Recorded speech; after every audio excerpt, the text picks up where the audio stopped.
اور وہ کہتا ہے کہ انسانوں میں سب سے بڑا جذبہ، سب سے بڑا موٹیو جنسی ہے۔ اللہ نے بڑی کشش ہے، مرد میں عورت کے لیے، عورت میں مرد کے لیے، لیکن عورت پیسیو ہے، مزاجن، وہ اقدام نہیں کرتی، آگے نہیں بڑھتی، مرد اقدام کرتا، آگے بڑھتا۔ یہ جو کشش ہے، اس کے نتیجے میں مرد اور عورت کے درمیان بے حجابی گویا کہ آگ پر تیل ڈالنا ہے، آگ بڑھ گئی۔ اسلام نے اس کو روکا ہے، پورا نظام اس کا معاشرتی، ایک بہت بڑا پردہ پورے معاشرے میں ہے، بہت بڑا پردہ، جیسے یہ چھوٹا سا پردہ آپ کو نظر آ رہا ہے نا، ادھر عورتیں ادھر مرد ہیں۔ اب یہ ہے بہت پیاری آیت ہماری خواتین کے لیے قابل غور۔ نیک بیویاں تو وہ ہیں جو تابع دار ہوں، اطاعت کیش ہوں، مردوں کا کہنا مانے، ان کی اطاعت کرے۔ حافظات للغیب، اور غیب میں ان کے لیے محافظ بنے، ان کے مال کا کی بھی حفاظت کرے۔ یہ نہیں خیانت کر کے شوہر تو گیا ہوا جو چاہو اس کے مال میں سے جس کو میں جو چاہوں دے دوں، نہیں، یہ اس کا مال جو ہے وہ اسی کا ہے، اس کی خیانت بھی کرے گی، وہ امانت کے ساتھ حفاظت کرے گی، اور اس کے علاوہ اپنے نفس کی حفاظت کرے گی، اس لیے کہ وہ بھی اب شوہر کی امانت ہے۔ اب اس کا جو بھی جنسی معاملہ ہے وہ اس کے اپنے اختیار میں نہیں رہا۔ اس کو مل کے بزا کہتے ہیں ہماری فقہ کے اندر، کہ در حقیقت اس کا اختیار کامل اب شوہر کے ہاتھ میں آ چکا ہے، اس کے جنسی اعضاء جو ہے وہ شوہر کے کنٹرول میں، مل کے بزا، ملکیت گویا کہ اس کی ہے، لہذا اس میں کوئی خیانت اگر وہ کر رہی ہے تو وہ بھی اس کے خلاف ہو جائے گا۔ فالصالحات قانتات، تو نیک بیویاں وہ ہوتی ہیں جو تابع دار ہو، وہ فرما بردار ہو،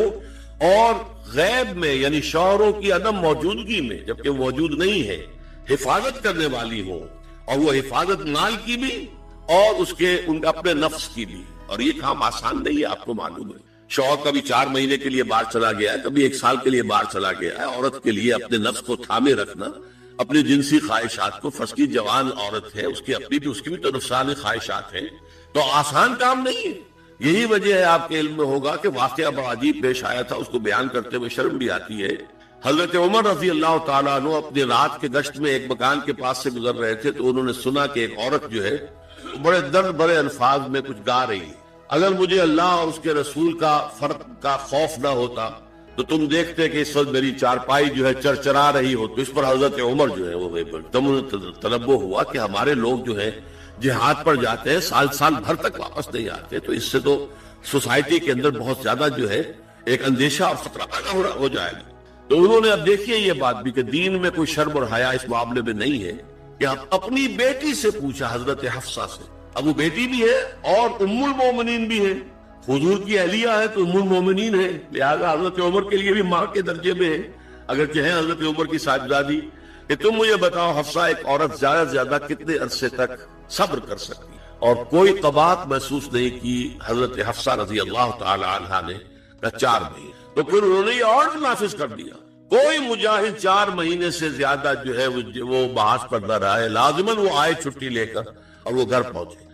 آپ اس کی روشنی میں دیکھیے جو کچھ ہمارے ہاں ہو رہا ہے، امارات میں جو لوگ کام کرتے ہیں، سعودی عرب میں کام کرتے ہیں، باہر کے ممالک میں کام کرتے ہیں، جوان بیویوں کو یہاں چھوڑ جائے، پھر جو قصے ہوتے ہیں، جو سکینڈلز ہوتے ہیں، پھر جب وہ شوہر صاحب تشریف لاتے ہیں تو وہ دیور اور بیوی جو ہے مل کر اسے قتل کرتے ہیں، اس لیے کہ یہاں تو دنیا بدل چکی ہے، دیور کی اور بھابھی کے رشتہ کچھ اور ہی بن چکا ہے، لہذا وہ قتل بھی کرتے ہیں، مال بھی سارا لے لیتے ہیں۔ یہ ساری خبریں آپ اخبارات میں پڑھتے ہیں۔ یہ کیوں ہے؟ فطرت کے خلاف ایک طرز اولاد اختیار کر رہے ہیں، یا تو اپنی فیملیز کو ساتھ لے کر جائیں گے، یا یہ ہے کہ پھر یہ وقفہ کا جو ہے معاملہ زیادہ، میں سمجھتا ہوں اس حدیث کے بعد جو حضرت عمر کا فیصلہ تھا 4 مہینے کا، اس سے زائد جو ہے باہر سٹے کرنا، اپنے گھر نہ آنا، ایک اعتبار سے گناہ کے درجے کی بات ہو جائے گی۔ علیکم بسنتی و سنت الخلفاء الراشدین المہدیین، تمہارے ذمے ہے میری سنت بھی اور خلفاء راشدین جو ہے میری ان کی سنت۔ انسانی تمدن کا اہم ترین اور بنیادی ترین مسئلہ کیا ہے؟ تمدن کا ایک انسانی زندگی کا مسئلہ۔ انسانی زندگی کا سب سے پہلا مسئلہ وہی ہے کہ جو حیوانی زندگی کا بھی ہے، اپنی مادی ضروریات، پیٹ کھانے کو مانگتا ہے، سب سے پہلے یہی ہے، اس میں کوئی شک نہیں۔ لیکن اس کے بعد جب دو انسان ملتے ہیں اور اس سے تمدن شروع ہوتا ہے، اس کا سب سے بڑا مسئلہ ہے انسان کی شہوت۔ اللہ نے 2 جنسیں بنا دی ہیں، مرد ہیں، عورت ہے، اور ان دونوں کے درمیان تعلق سے نسل آگے چلتی ہے۔ اب اس معاملے کو کیسے ہارنس کیا جائے، کیسے منظم کیا جائے، یہ جذبہ بہت پوٹنٹ ہے۔ جو فرائڈ نے کہا ہے، بس وہ یوں سمجھیے کہ ذرا زیادہ مرچ مسالہ لگا دیا، ورنہ اس میں کوئی شک نہیں کہ یہ بہت ہی پورٹنٹ جذبہ ہے انسان کا۔ انسٹنکٹ جو ہے، سیکس کا انسٹنکٹ، وہ بہت مضبوط ہے، بہت قوی ہے، لیکن جو شاید جتنی قوی ہو اتنا ہی اسے پھر، جو گھوڑا جتنا موزون ہو اتنا ہی اس کو لگام دینا جو ہے وہ آسان نہیں ہوتا، اس کے لیے پھر مشقت کرنی پڑتی ہے۔ تو اب اگر کہ اس سیکس کو اوپن کر دیا جاتا، کھلا سیکس، فری سیکس، آج کل یہ لفظ استعمال ہوتا ہے، فری سیکس، کیوس ہوتا، تمدن میں فساد ہو جاتا۔ اس کے لیے شادی کا معاملہ کہ ایک عورت کا ایک مرد کے ساتھ رشتہ رہے، سب کو معلوم ہو کہ یہ اس کی بیوی ہے، یہ اس کا شوہر ہے، تاکہ اس طریقے سے نسب کا معاملہ بھی چلے اور ایک خاندانی ادارہ وجود میں آئے، ورنہ تو خاندانی ادارہ بس کیسے وجود میں آئے گا؟ فری سیکس میں تو خاندانی ادارہ وجود میں آ ہی نہیں سکتا۔ تو شادی کا، نکاح کا یہ رشتہ جو ہے، یہ اللہ تعالیٰ نے اختیار کیا اور یہ انسانوں کو سکھایا۔ اور آج کی دنیا میں تو جو یہ مرد و عورت کی مساوات کا سلسلہ ہے، یہ شیطان کا سب سے بڑا فلسفہ اور معاشرے میں فساد اور گندگی پیدا کرنے کا اس کا سب سے بڑا ہتھیار ہے۔ اور اب جو کچھ دلی سبھی اقدار ہماری ایشیا کے ممالک جو ہے، زیادہ تر مسلمان ممالک ہیں، ان میں خاندانی نظام کی جو بچی کھچی شکل رہ گئی ہے، اس کو برباد کرنے کے لیے یہ قاہرہ کانفرنس اور بیجنگ کانفرنس، اس ایشیا کا گھیراؤ دونوں طرف سے، مشرق سے مغرب سے، کہ عورت کو آزاد کرو، عورت کو اٹھاؤ، ایمینسیپیشن کے نام پر، آزادی کے نام پر، اور مرد و عورت کی مساوات کے نام پر، تاکہ خاندانی نظام ٹوٹ کر رہ جائے، جیسے کہ ان کے ہاں ٹوٹ چکا۔ خاندانی نظام نے، یہ کلنٹن صاحب نے کہا تھا اپنے سال 9 کے میسج میں کہ ان قریب ہماری قوم، امریکن نیشن، بہت جلد اس کی اکثریت حرامزادوں پر مشتمل ہوگی، born out of wedlock, وہ کسی شادی کے نکاح کے نتیجے میں کوئی وجود میں نہیں آئے، زنا کے نتیجے میں وجود آئی بھی قوم ہوگی۔ ون پیرنٹ فیملی رہ گئی ہے، ماں ہی باپ ہے اور وہی ماں ہے، اور وہ دونوں وہ جانتے ہی نہیں۔ اب وہاں بڑی ایک مہم اٹھ رہی ہے کہ ہر انسان کا حق ہے دوسرے معلوم کو میرا باپ کون ہے۔ وہاں تو بہت سے لوگ پتہ ہی باپ کون ہے، ذرا کیا پتہ۔ یہ تباہی ہے جو اس معاشرے پر آ چکی ہے، اور ہمارے ہاں بھی لوگ اسی معاشرے کی نقالی پر چل رہے ہیں۔ مجھے سرون قابل محیث اور وہ عورتوں کے ایام ماہواری کے بارے میں آپ سے سوال کر رہے ہیں، قل هو اذن، کہہ دیجئے وہ ایک ناپاکی بھی ہے اور ایک تکلیف کا مسئلہ بھی ہے۔ فاعتزلوا النساء فی المحیض، تو حیض کی حالت میں اگر تمہاری بیویاں ہو تو ان سے علیحدہ رہو، مقاربت نہ کرو۔ ولا تقربوهن حتی یطہرن، اور ان سے مقاربت نہ کرے یہاں تک کہ وہ پاک ہو جائیں۔ فاذا تطہرن، اور جب وہ خوب پاک ہو جائیں، فاتوهن من حیث امرکم اللہ، تو اب ان کی طرف جاؤ، جو بھی تمہیں تعلق قائم کرنا ہے کرو، جہاں سے کہ تمہارے رب نے تمہیں حکم دیا، اللہ نے حکم دیا۔ یہ اللہ کا حکم کیا ہے؟ یہ ہے امر طبیعی، ہر انسان جانتا ہے، ہر حیوان کو معلوم ہے، وہ طبیعی شے ہے۔ لیکن یہ کہ اب عورتوں کے ساتھ بھی اگر انسان جو ہے وہ لواطت کا فعل شروع کر دے، قوم عمل لوط، تو ظاہر بات ہے کہ عمل قوم لوط وہ چیز جو ہے غلط ہے، وہ حرام ہے۔ یہ تو اللہ تعالیٰ نے جو بھی تمہاری فطرت میں ڈالا ہے راستہ، وہ در حقیقت من حیث امرکم اللہ، ان اللہ یحب التوابین و یحب المتطہرین، یقیناً اللہ محبت کرتا ہے بہت توبہ کرنے والوں سے اور بہت پاک بازی اختیار کرنے والوں سے، ان ناپاک چیزوں سے دور رہنے میں۔ نساؤکم حرث لکم، تمہاری بیویاں تمہارے لیے کھیتی کے مانند ہیں، جیسے کھیت میں بوتے ہو، فصل کاٹتے ہو، یوریوں کے ذریعے سے اللہ تعالیٰ تمہیں اولاد عطا کرتا ہے۔ فاتو حرثکم انا شئتم، جو بھی کھیتی والی جگہ ہے ادھر تم جاؤ، جدھر سے جاؤ، یعنی اس میں یہ ہے کہ کوئی رکاوٹ نہیں ہے۔ اللہ کے سوا کسی اور کی اطاعت جس سے اللہ کی معصیت لازم آتی ہو، شرک۔ لا طاعت لمخلوق فی معصیت الخالق، مخلوق میں سے کسی کی اطاعت نہیں ہوگی کہ اس معاملے میں جس میں خالق کی معصیت لازم آئے۔ ہاں، خالق کے احکام کے اندر والدین کا حکم بھی مانو، اطاعت کرو، اساتذہ کا حکم مانو، کسی اور کو اپنا لیڈر مانا ہے اس کا حکم مانو، لیکن ناٹ بیونڈ، وہ جو سرکل ہے کتاب و سنت کا، اس سے باہر نہیں۔ لا طاعت لمخلوق فی معصیت الخالق، یہ آپ الجبرے کے فارمولے کے طور پر اپنے سامنے رکھیے، اب اسے اپلائی کیجئے۔ جیسے فارمولوں کے ذریعے سے پھر بڑے بڑے وہ سم جو ہے وہ حل کیے جاتے تھے سوالات۔ صبح کا وقت ہے، آنکھ بھی کھلی ہے، اذان کی آواز بھی کان میں آئی ہے، آپ کا نفس کہتا ہے ابھی سو دی، آپ نے اپنی چادر یا کمبل کو درست کیا اور کروٹ لیا۔ یہ کیا ہے؟ آپ نے کس کا حکم پیچھے پھینکا اور کس کا حکم مانا؟ اللہ کے حکم کو پیچھے پھینک دیا، نفس کے حکم کو آگے رکھ۔ یہ شرک، اس شرک کو جاننے والے بہت کم ہیں۔ مولانا روم نے خوب کہا تھا نفس ما ہم کم ترس فرعون نیست لیکن ایراعون نیست، میرا نفس بھی فرعون سے کم نہیں ہے۔ فرعون نے کہا تھا نا الیس لی ملک مصر وہذہ الانہار تجری من تحتی، کیا اس ملک کے مصر کی حکومت میری نہیں ہے؟ اور سارا جو یہ آب پاشی کا نظام ہے، انہار کا نظام ہے، وہ میرے کنٹرول میں نہیں ہے؟ جس کا چاہوں موگا کھلا رکھوں، جس کا چاہوں بند کر دوں۔ یہ تھا خدائی کا دعویٰ، انا ربکم الاعلی۔ تو مولانا روم کہتے ہیں میرا نفس بھی اس سے کمتر نہیں ہے۔ وہ کہتا یہ جسم میرا ہے، اس پر میرا حکم چلے گا، میں نہیں جانتا کون اللہ کون رسول، کیا حرام کیا حلال۔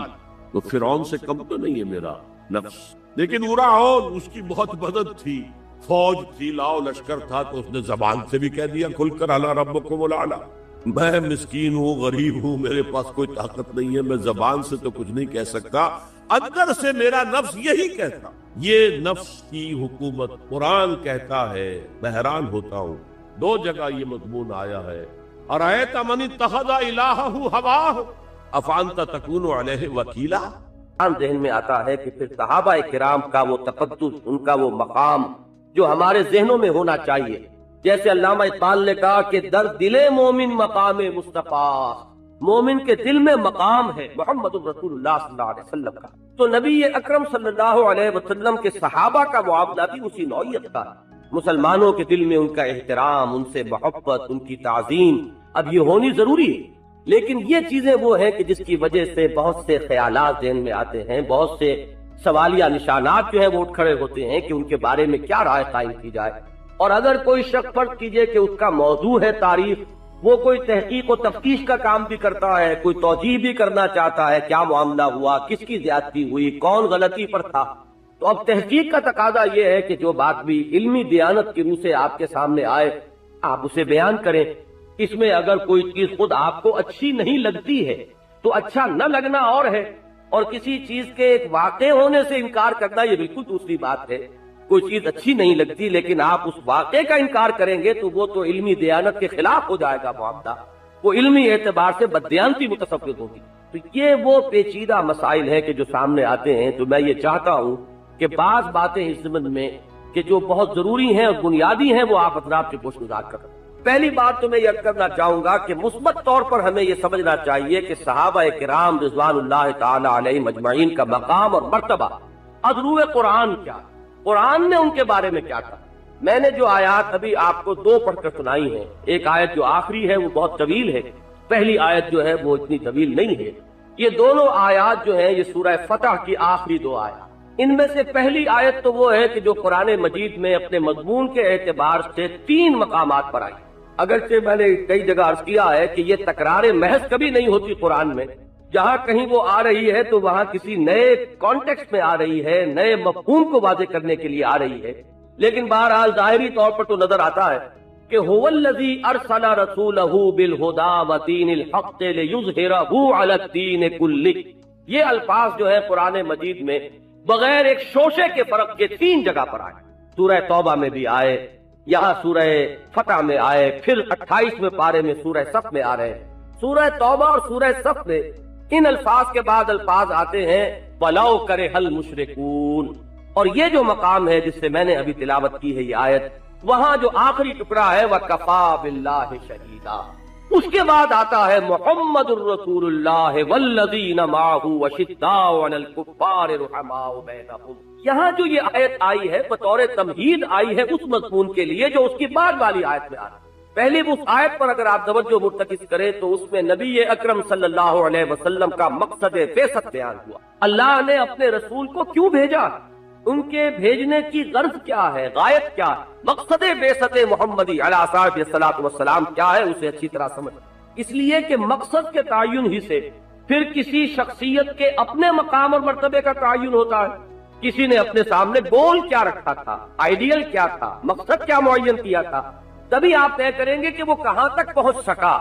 کس حد تک اس کی تکمیل کر سکا یا نہیں کر سکا۔ کسی بھی شخصیت کی اگر اسیسمنٹ ہے تو ظاہر بات ہے کہ اس کے لیے پہلے آپ کو معین کرنا ہوگا کہ اس نے اپنے پیش نظر مقصد کیا معین کیا تھا، پھر ہم سوچیں گے کہ وہ اس میں کس حد تک کامیاب رہا اور کس طریقے سے اس نے اس مقصد کی تحصیل۔ دوسری بات یہ ہوگی کہ آپ دنیا میں تعلقات جو ہے علائق دنیاوی ان کو بھی ایسٹ کرتے ہیں کسی بھی شخص کو اپنے رفقا اور اپنے ساتھیوں کا معاملہ جو ہے، ان کی تعلیم، ان کی تربیت یا ان کے ساتھ جو وہ اپنا قلبی تعلق رکھتا ہے، اس میں بھی اصل فیصلہ کن چیز یہ دیکھنی ہوتی ہے کہ میرا مقصد کیا ہے، میرے مقصد میں کون میرا ساتھی۔ ایک تو یہ ہے کہ رشتے ہیں، تعلقات ہیں، دنیا کے اندر وہ ساری چیزیں جو ہے ہماری رشتہ داریاں، کچھ دوستیاں جو ہے وہ ویسے ہی ہوتی ہیں، بس ایسے ہی مجھے کوئی شخص پسند ہے اور میں اس سے کوئی دوستی رکھتا ہوں، کسی سے ویسے ہی مجھے بغض اور عداوت ہو گئی ہے، مجھے وہ شخص اچھا نہیں لگتا۔ یہ بھی اس طرح کی دوستیاں اور ایسی دشمنیاں بھی دنیا میں ہوتی ہیں،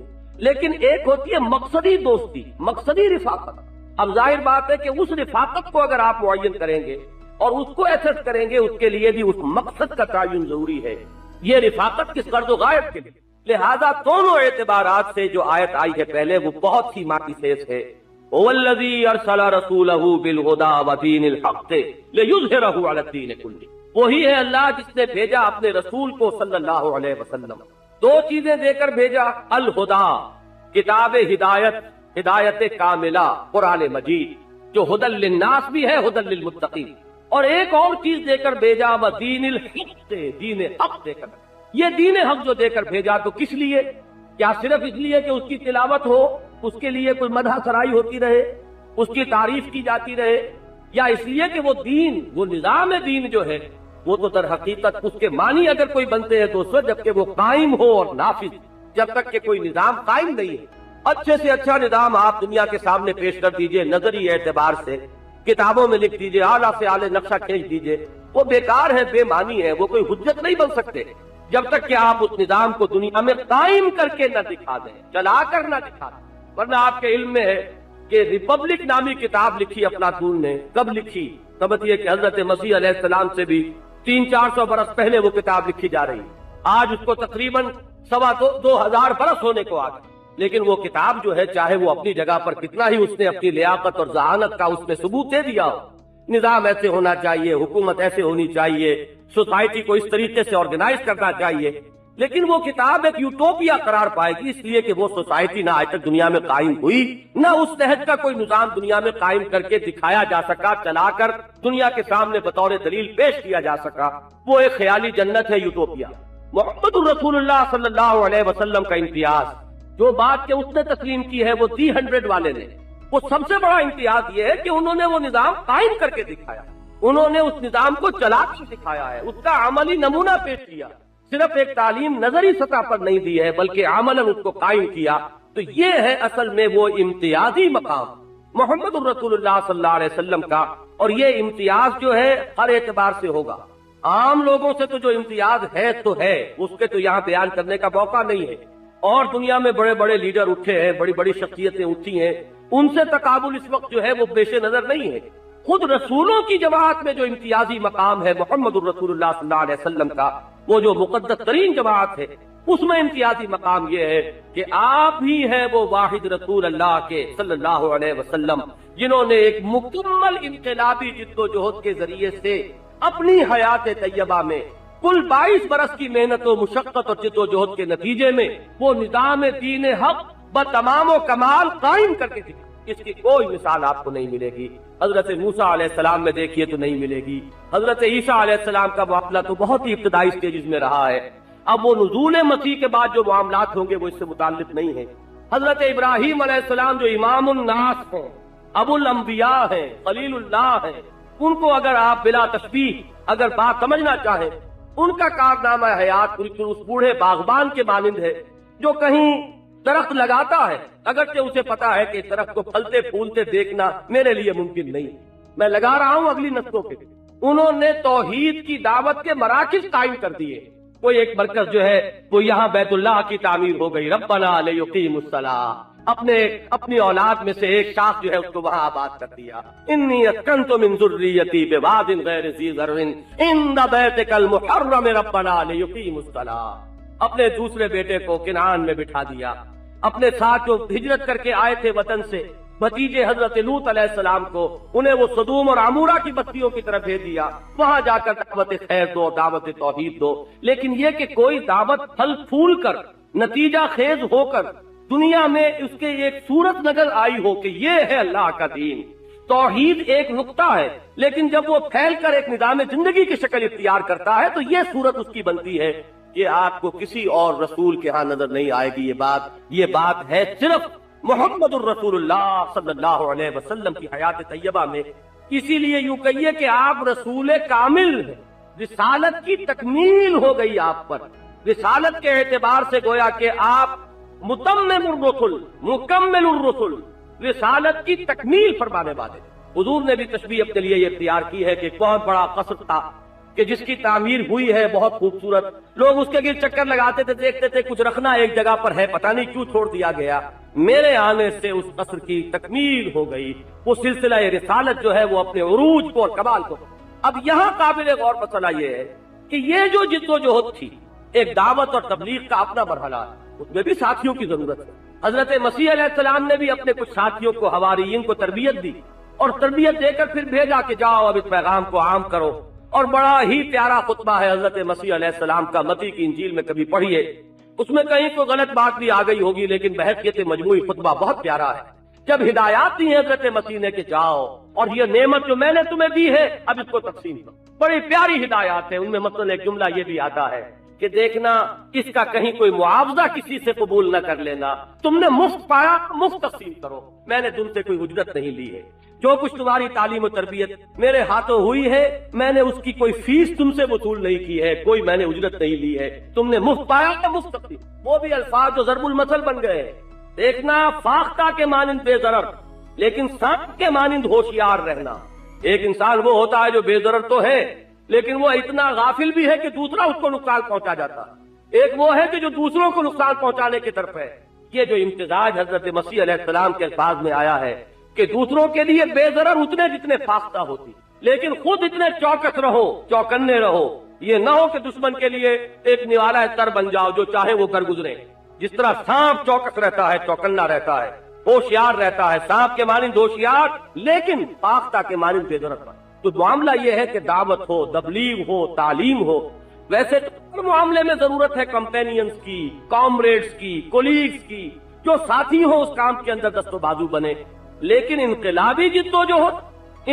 جدوجہد وہ چیز ہے کہ جہاں معاملہ صرف تلقین و تبلیغ کا نہیں رہتا، وہاں تصادم آتا ہے، وہاں جان کی بازی کھیلنی پڑتی ہے، وہاں اپنی جانوں کا نظر پیش کرنا پڑتا ہے۔ وہاں جو ساتھ دے سکے، وہاں جو ساتھی بن سکے، وہاں جو دست و بازو بنے، وہاں اگر کسی کی شان یہ ہو کہ جہاں ان کے رہنما، ان کے لیڈر جن کے پیچھے وہ چل رہے ہو، اگر ان کا پسینہ گر رہا ہے تو وہاں اپنا خون بہانے کو وہ اپنے لیے موجب سعادت سمجھے، تب وہ انقلاب اپنے تکمیلی مرحلے کو پہنچتا ہے، تب بات آخری درجے تک پہنچے گی۔ اگر ایسے رفقا، ایسے جانثار، ایسے ساتھی، ایسے آوان و انصار میسر نہ آئے کسی وجہ سے، تو یہ جان لیجئے کہ پھر ایک شخص کے بل پر بات آگے نہیں چل سکتی۔ میں اس کو ثابت کر دینا چاہتا ہوں خود قرآن مجید سے، میں نے ابھی ذکر کیا حضرت موسیٰ علیہ السلام کا، اور واقعہ یہ ہے کہ حضور سے نزدیک ترین جو آتے ہیں زمرہ انبیاء میں وہ حضرت موسیٰ علیہ السلام۔ قرآن مجید میں وہ جو صاحب قصۃ القرآن ہیں مولانا حفظ الرحمان سہاروی، انہوں نے تمام رسولوں اور نبیوں کی جو وہ تاریخ مرتب کی ہے قرآن مجید سے، وہاں ساتھ ہی آیات کی تعداد بھی دے دی۔ حضرت نوح کے ذکر پہ کتنی آیات، حضرت ابراہیم کے ذکر پر کتنی آیات قرآن میں، حضرت نوح علیہ السلام کے ذکر پر 555 آیات قرآن مجید کی ہیں۔ 6500 آیات میں سے آپ ذرا غور کیجئے، 555 گویا کہ 13واں حصہ قرآن مجید کا حضرت موسیٰ علیہ السلام کے ذکر پر، تو ذرا ان کی عظمت کا اندازہ کریں۔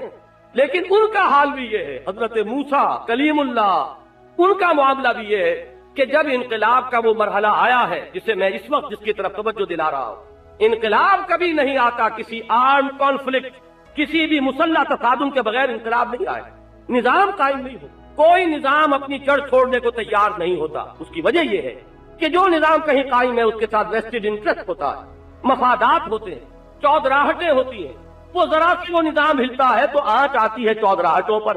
آنچ آتی ہے مفادات پر، آنچ آتی ہے منصبوں پر۔ تو ظاہر بات ہے کہ اگر وہ نظام اکھڑے گا تو ان کے ساتھ یہ پیوستہ جو کچھ چیزیں ہیں وہ ساتھ اکھڑیں گی۔ کچھ اور لوگ ہیں کہ جو اب آگے آئیں گے، جو کہا تھا وہ جو عرب کے سب سے بڑے خطیب تھے بعد میں ایمان لے آئے، لیکن وہ انہوں نے شکایت کی حضرت عمر کے زمانے میں رضی اللہ تعالیٰ عنہ، انہوں نے یہ کہا کہ ہم یہ دیکھ رہے ہیں کہ ہم قریش کے وہ چوٹی کے لوگ، اور حضرت عمر سے شکایتاً کہتے ہیں آپ کی محفل میں جب ہم آتے ہیں تو ہمیں تو جوتیوں میں جگہ ملتی ہے، اور وہ لوگ جو چھوٹے چھوٹے تھے، نوجوان تھے اور جن کی کوئی حیثیت نہیں تھی، وہ یہاں سب سے آگے بیٹھے ہوتے ہیں، آپ کے قریب قریب ہوتے ہیں۔ عبداللہ ابن عباس کو آپ نے اتنا مرتبہ دے دیا، یہ نوجوان، اور اس کو آپ اپنے قریب بٹھاتے ہیں۔ حضرت عمر نے اشارہ کیا سرحدوں کی طرف، انہوں نے جو یہ مقام حاصل کیا ہے ان سرفروشیوں کی بدولت کیا، وہ جانثاریاں جو انہوں نے کی ہیں، محمد الرسول اللہ صلی اللہ علیہ وسلم کا جہاں پسینہ گرا وہاں انہوں نے اپنا خون بہایا، یہ مقام انہوں نے اس کے طفیل حاصل کیا ہے۔ آپ تمہارے لیے بھی موقع ہے، وہ سرحدوں پر ابھی جنگیں ہو رہی ہیں، محمد کے مشن کی ابھی تکمیل کا مرحلہ ہے صلی اللہ علیہ وسلم، جاؤ وہاں جاؤ، ثابت کرو، show your prove your work, ثابت کرو کہ تم اہل ہو اس اعزاز کے، تو یہ اعزاز تمہیں بھی مل جائے گا، یہ کسی کو ایسے ہی نہیں مل گیا۔ سہیل بن عمرو غالباً ان کا نام تھا، بہت بڑے خطیب تھے، اور جب صلح حدیبیہ کی نیگوسیشن ہو رہی تھی اس میں عربوں، ان میں قریش مکہ کی طرف سے نمائندے ہو کر وہی آئے، وہ فتح مکہ کے بعد ہی مان لائے۔ بہرحال میں یہ عرض کر رہا تھا کہ یہ جو لوگوں نے جانثاریاں کی ہیں تب کہیں جا کر انقلاب کی تکمیل ہوئی ہے۔ یہاں اس آیت کے حوالے سے اصل میں صحابہ کرام کی شخصیت کو اجاگر کرنا مقصود، ان کا مقام اور مرتبہ بتانا مقصود کہ یہ کمپینینز ہیں محمد رسول اللہ صلی اللہ علیہ وسلم کے۔ حضرت موسیٰ کے ساتھیوں نے جب وہ مرحلہ جنگ کا آیا تو صاف ٹکا سا جواب دے دیا، اذهب انت وربك فقاتلا انا هاهنا قاعدون، چاہیے آپ اور آپ کا رب جنگ کرے، ہم تو یہاں بیٹھے، ہم لڑنے کے لیے تیار ہیں۔ اس لیے کہ وہ قوم جس سے لڑنے کے لیے کہا جا رہا ہے بڑی زور آور قوم ہے، ان فیہا قوما جبارین، بڑی زبردست قوم، بڑے طویل القامت تھے وہ لوگ کہ جن سے لڑنے کا حکم دیا جا رہا تھا، لہذا ہمارے اندر سکت نہیں ہے، جاؤ خود لڑو، ہم یہاں بیٹھے۔ اس کے بعد نتیجہ کیا نکلا؟ ایک طرف تو یہ قرآن مجید ہمیں بتاتا ہے، یہ سورہ مائدہ میں تفسیر، حضرت موسیٰ علیہ السلام کی طبیعت پر جو کیفیت پھر وارد ہوئی ہے، انہوں نے اللہ سے دعا کی، پروردگار انی لا املک الا نفسی واخی، مجھے اختیار تو ہے تو صرف اپنی جان کا اور اپنے بھائی ہارون کی جان کا اختیار، ہم حاضر ہیں جو حکم ہو، لیکن اب یہ امت انکاری ہے، یہ جنگ کرنے کے لیے تیار نہیں، فافرق بیننا و بین القوم الفاسقین، اے اللہ ہمارے اور ان فاسقوں کے درمیان اب تفریق کر دے، ہمیں ان سے علیحدہ کر دے۔ اللہ کا رسول امت سے برات کا اظہار کر رہا ہے، اعلان بیزاری کر رہا ہے، اس لیے کہ یہ اب اس تقاضے کو پورا کرنے کے لیے تیار نہیں ہے، اپنا خون بہانے کے لیے، جانے دینے کے لیے آمادہ نہیں۔ ایک طرف تو یہ معاملہ، اور دوسرے یہ کہ تاریخ کا پروسیس وہیں رک گیا، عمل وہیں رک گیا، اس لیے کہ اب وہ انقلاب کا پروسیس 40 برس مؤخر کر دیا گیا۔ اللہ تعالیٰ نے فرمایا اگر یہ آ جاتے میدان میں تو ہم مدد کرتے، اور ہم دے چکے تھے انہیں یہ ارض مقدس، یہ تو ان کے لیے طے کی جا چکی تھی، ان کی اس کم ہمتی کی وجہ سے فَإِنَّهَا مُحَرَّمَةٌ عَلَيْهِمْ 40 سَنَةً يَتِيهُونَ فِي الْأَرْضِ، اب 40 برس تک ان پر حرام کر دی گئی، یہ اسی طریقے سے صحرا میں بھٹکتے پھریں گے، 40 برس کی وہ صحرا نوردی ہے، وہ پھر وہ نسل ختم ہو گئی جو اس غلامی کے دور میں پیدا ہوئی تھی، پلی بڑھی تھی، غلامانہ ذہنیت والی نسل ختم ہوئی، اور پھر اس صحرا کے اندر نئی نسل ابھری ہے، وہ جب پروان چڑھی ہے کھلی فضا میں، آزاد فضا میں، ان کے اندر اوصاف آئے، پھر جہاد ہوا، لیکن حضرت موسیٰ کا انتقال بھی اسی دوران میں ہو گیا، حضرت ہارون کا، ان کی اپنی زندگیوں میں وہ دین کا غلبہ جو ہے اس کا دن نہیں آ سکا۔ یہاں آپ سوچئے اس کے برعکس معاملہ ہوا محمد الرسول اللہ والذین معہ اشداء علی الکفار رحماء بینہم، ان کا معاملہ بڑا مختلف ہے، یہ موسیٰ کے ساتھیوں سے بہت مختلف ہے۔ چنانچہ جب یہاں آیا ہے جہاد کا اور قتال کا مرحلہ، اور حضور نے مجلس مشاورت منعقد کی، وہاں پہ صحابہ کرام نے بڑی جانثارانہ انداز میں تقریریں کی، حضرت مقداد نے کی، حضرت عمر نے کی رضی اللہ تعالی عنہما، لیکن حضور کچھ مطمئن نہیں ہو رہے، اس پر بات سمجھ لی حضرت سعد بن عبادہ نے رضی اللہ تعالی عنہ، وہ تھے رئیس انصار کے، خزرج کا قبیلہ بڑا تھا، وہ رئیس خزرج تھے، انہوں نے سمجھ لیا کہ بات کیا ہے، حضور کو کچھ ہماری طرف سے یقین دہانی مطلوب ہے، اس لیے کہ مہاجرین تو ویسے بھی گھر بار چھوڑ کر نکلے ہوئے تھے، وہ تو جان ہتھیلیوں پر رکھے ہوئے تھے، ان کی طرف سے تو کوئی بات تھی ہی نہیں، کوئی شک اور شبہ والا مسئلہ ہی نہیں، مسئلہ اگر تھا تو انصار کا تھا، تعداد ان کی زیادہ تھی، دوسرے یہ کہ انصار سے جو بیعت ہوئی تھی، بیعت عقبہ ثانیہ، جس کی بنیاد پر کہ یہ ہجرت کا معاملہ ہوا، اس میں جو شک تھی وہ یہ تھی کہ اگر مدینے پر کوئی حملہ کرے گا تو ہم آپ کی عبادت کریں گے جیسے اپنے اہل و عیال کی کرتے ہیں۔ یہاں معاملہ یہ تھا کہ حضور مدینے سے نکل کر اقدام فرمانا چاہتے تھے، تو یوں سمجھیے کہ وہ جو معاہدے کی شکیں تھی وہ کور نہیں کر رہی تھی حضور کے اس اقدام کو، تو حضور بار بار نگاہ آپ کی اٹھ رہی تھی انصار کی طرف، اس پر کھڑے ہوئے ہیں حضرت سعد بن عبادہ رضی اللہ تعالی عنہ، اور انہوں نے پھر جو خطبہ دیا خطبہ واقعہ یہ ہے کہ اس کے اندر علم بھی ہے اور معرفت بھی ہے اور دین کا لب لباب بھی ہے. حضور انا آمنا بکا وصدقناک، ہم آپ پر ایمان لا چکے، ہم آپ کی تصدیق کر چکے، ہم نے آپ کو رسول مان لیا. اب ہمارے لیے آپشن کون سا، ہمارے لیے کوئی راستہ کون سا ہے؟ آپ جو حکم دیں گے ہم پیروی کریں گے. آپ بسم اللہ کیجئے، الفاظ یہ آتے ہیں اگر آپ ہمیں حکم دیں گے ہم اپنی اونٹنیوں کو برقے غمار تک لے جائیں گے اور دبلا کر دیں گے، نازل کر دیں گے. آپ ہمیں حکم دیں گے ہم سمندر کے کنارے کھڑے کر آپ ہمیں حکم دیں گے ہم سمندروں میں چھلانگ لگا دیں گے. تب حضور کا چہرہ مبارک کھلکھلا اٹھا، آپ کی طبیعت میں بشاشیت آ گئی کہ یہ ہے وہ جذبہ کی جو مطلوب ہے. یہ جذبہ ہے کہ جس سے انقلاب آیا، پروسیس آگے چلا، جنگ بدر ہوئی، جنگ احد ہوئی. جب تک کہ یہ معاملہ نہ ہو ساتھیوں کا، ظاہر بات ہے کہ اگر ایک شخص پر کوئی معاملہ ہونا ہوتا تو موسیٰ کا معاملہ بھی رکتا نہیں. وہ تاریخ کا بہاؤ اور تاریخ کا وہ عمل جو وہاں رک کر رہ گیا کس وجہ سے کہ ان کے ساتھیوں نے بے ہمتی دکھائی. اور یہاں محمد الرسول اللہ صلی اللہ علیہ وسلم جو کامیاب ہوئے اپنے اس مشن کی تکمیل میں، اور ایسی شاندار کامیابی جیسی کامیابی کا تصور پوری انسانی تاریخ کے اندر کہیں نظر نہیں آئے گا. اس کے اندر اصل جو معاملہ ہے وہ ہے والذین معہ. محمد کی شخصیت تو ہر چیز سے بالا تر ہے ہی، وہ تو اللہ کے رسول ہے صلی اللہ علیہ وسلم. محمد الرسول اللہ اصل مسئلہ ہے والذین معہ کا. یہ ہے وہ لوگ والذین معہ اشداء علی الکفار رحماء بینہم، یہ کفار پر بڑے سخت ہیں، آپس میں بڑے نرم دل، بڑے رحیم اور شفیق، ایک دوسرے پر انتہائی مہربان، ایک دوسرے پر ایثار کرنے والے،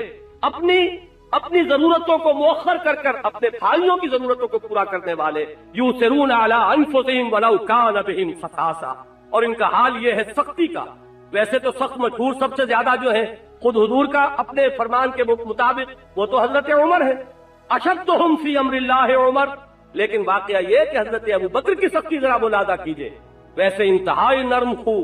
رقیق القلب انسان، لیکن ان کے بیٹے عبد الرحمن نے یہ کہا غزوہ بدر کے بعد، وہ اس وقت تک ایمان نہیں لائے تھے،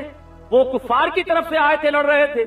ابو بکر جو ہے حضور کے دستے راست ہے صلی اللہ علیہ وسلم رضی اللہ تعالی عنہ. مقابلہ اب ہے تو اس میں باپ اور بیٹا مد مقابل ہے. عبد الرحمن جو کہا کہ ابا جان جنگ بدر میں آپ ایک مرتبہ بالکل میری زد میں آ گئے تھے، میں نے رعایت کی، آپ کو چھوڑ دیا. حضرت ابو بکر نے فرمایا بیٹے اگر کہیں تم میری زد میں آ گئے ہوتے میں کبھی نہ چھوڑ. کی وجہ یہ ہے کہ تمہاری جنگ تھی معبودان باطل کے لیے، تمہاری جنگ ہوگی کسی نفسانیت کی وجہ سے، اور میری جنگ تھی صرف اللہ کے لیے اور اس کے رسول کے لیے اور اس کے دین کے لیے. یہ تین الفاظ میری زبان پر آئے ہیں اور آیت کی طرف ذہن منتقل ہو گیا. قل ان کان آباؤکم وابناؤکم واخوانکم وازواجکم وعشیرتکم واموال اقترفتموها وتجارۃ تخشون کسادها ومساکن ترضونها احب الیکم من اللہ ورسولہ وجہاد فی سبیلہ فتربصوا حتی یاتی اللہ بامرہ واللہ لا یہدی القوم الفاسقین. اگر یہ علائق دنیاوی اور یہ مال و اسباب دنیاوی محبوب تر ہو اللہ سے اور اس کے رسول سے اور اس کی راہ میں جہاد سے، تو جاؤ دفع ہو جاؤ، منتظر رہو یہاں تک کہ اللہ فیصلہ سنا دے. اور اللہ کا فیصلہ تو پہلے ہی ہے، ایسے فاسقوں کو اللہ ہدایت نہیں دے. یہ ہے انداز کہ اگر یہ چیزیں محبوب تر ہیں تو تمہاری جنگ تو تھی ان میں سے کسی چیز کے لیے، اور میری جنگ جو تھی وہ اللہ کے لیے اور اس کے رسول کے لیے اور اس کے دین کے لیے تھی. تم نے اس رشتے کا لحاظ کیا، میں کبھی لحاظ نہ کرتا. یہ ہے اشداء علی الکفار رحماء بینہم. ان کا ایک اور بس بیان ہو رہا ہے، تراہم رکعا سجدا یبتغون فضلا من اللہ ورضوانا. انہیں تم دیکھو گے رکوع کرتے ہوئے، سجود کرتے ہوئے، اپنے رب کے فضل کے متلاشی ہیں، اسی کی رضا جوئی میں لگے ہوئے ہیں، اللہ راضی ہو جائے. یریدون وجہہ،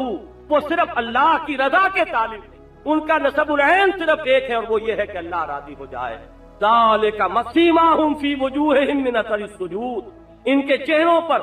ایک آثار ہیں سجود کے. اب یہ آثار جو ہے صرف یہ ظاہری جو کبھی کبھی گڈھا پڑ جاتا ہے وہ نہ سمجھیے، چہرے پہ ایک کیفیت آ جاتی عبادت سے، اور اللہ تعالیٰ کے سامنے حضور میں سرب سجود ہونے سے ایک کیفیت ہے جس کو کہ تمام آثار سے تعبیر کیا جا رہا ہے، جس کے بارے میں حضور نے فرمایا کہ میدان حشر میں اہل ایمان کے چہرے دمکتے ہوئے ہوں، ہاتھوں سے بھی نور نکل رہا ہوگا، جہاں جہاں پر بھی وضو کے اثرات پہنچتے تھے وہاں اس کی نورانیت کا ظہور ہو جائے گا جو وضو کی نورانیت ہے. سیماہم فی وجوہہم من اثر السجود ذالک مثلہم فی التوراۃ ومثلہم فی الانجیل. یہی ان کی تمثیل اور یہی ان کے بارے میں پیشن گوئیاں تھی تورات میں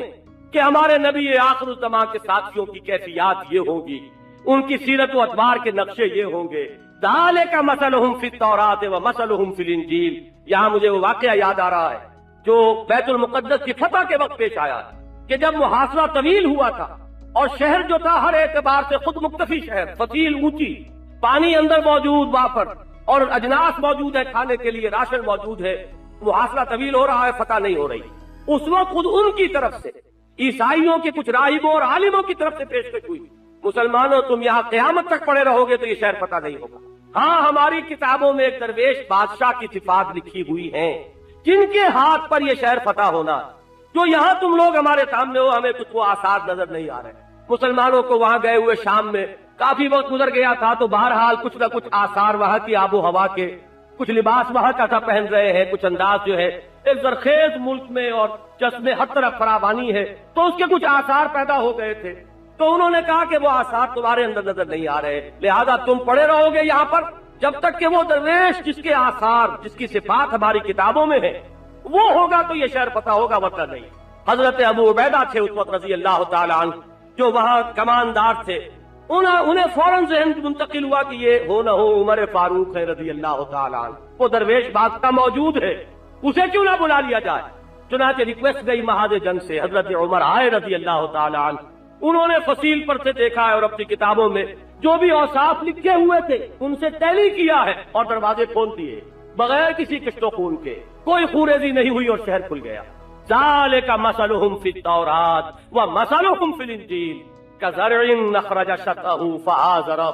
یہ جو جماعت ہے مقدس محمد کے ساتھیوں کی صلی اللہ علیہ وسلم ورضی اللہ تعالی عنہم اجمعین، ان کی ساتھیوں کی جماعت جو تشبیہ دی جا رہی ہے